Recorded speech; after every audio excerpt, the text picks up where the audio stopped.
first reading is a reading from the second letter of St. Paul to Timothy.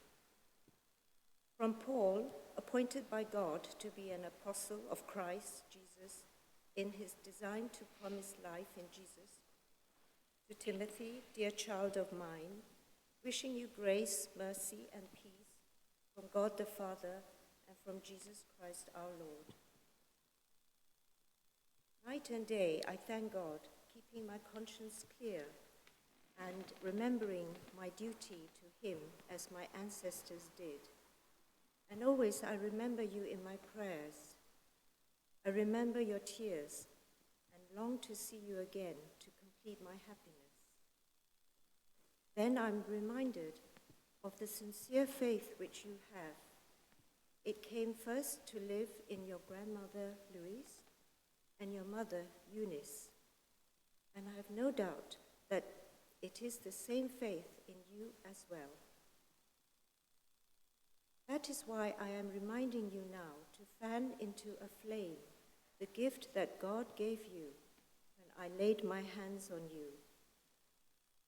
God's gift was not a spirit of timidity, but the spirit of power and love and self-control.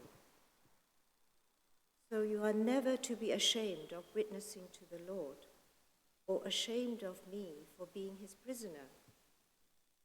But with me, bear the hardships for the sake of the good news, relying on the power of God, who has saved us and called us to be holy. This is the word of the Lord. Thanks be to God. The responses. Proclaim the wonders of the Lord among all the peoples. Proclaim the wonders of the Lord among all the peoples. O sing a new song to the Lord. Sing to the Lord, all the earth. O sing to the Lord, bless his name. Proclaim the works of the Lord among all the peoples. Proclaim his help day by day. Tell among the nations his glory and his wonders among all the peoples. Proclaim the works of the Lord among all the peoples. Give the Lord, you families of peoples. Give the Lord glory and power. Give the Lord the glory of his name.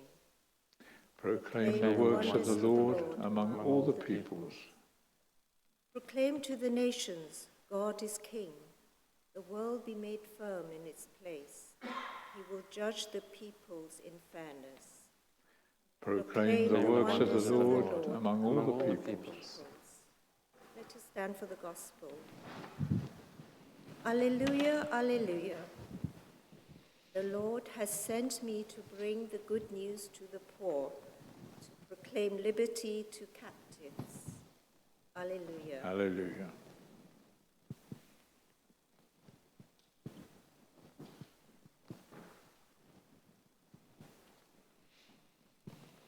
The Lord be with you. And with your spirit.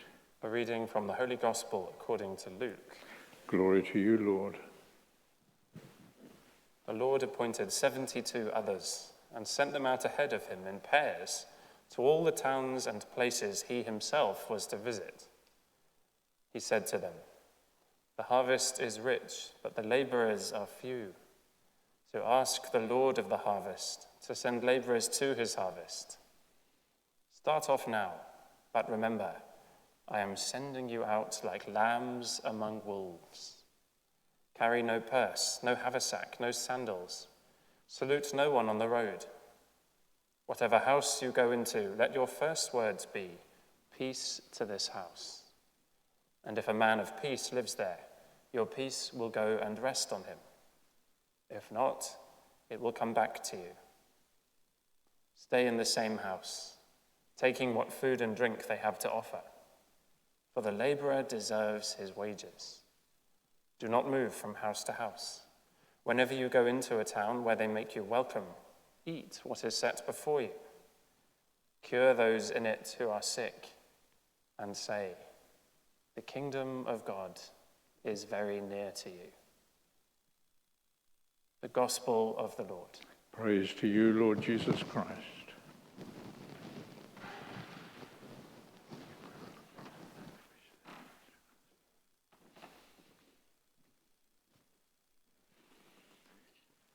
In the Gospel, our Lord is giving instructions to the first disciples to go out and preach. And then we have, not that many years later, St. Paul doing that very thing in his great missionary's journey. And today we consider two of his companions, Timothy and Titus. But what do we know about these two men? Well, Timothy was the son of a Jewish mother and a Greek father. He was converted along with his mother and grandmother when Paul preached in Lystra on his first missionary journey. When Paul returned 2 years later, he saw Timothy's desire to serve Jesus and invited him to join him on his mission. When Paul saw that, he was very encouraged. Titus, who we read about in Galatians, he was a Greek who was part of an apostolic delegation from Antioch that went to Jerusalem. And it's likely that Titus was with Paul on his second journey when Timothy joined them. The Bible is often very silent about the characters of people. It doesn't describe the characters very often. We have to extract that from what they say and do. It does with a few exceptions, but mostly it doesn't.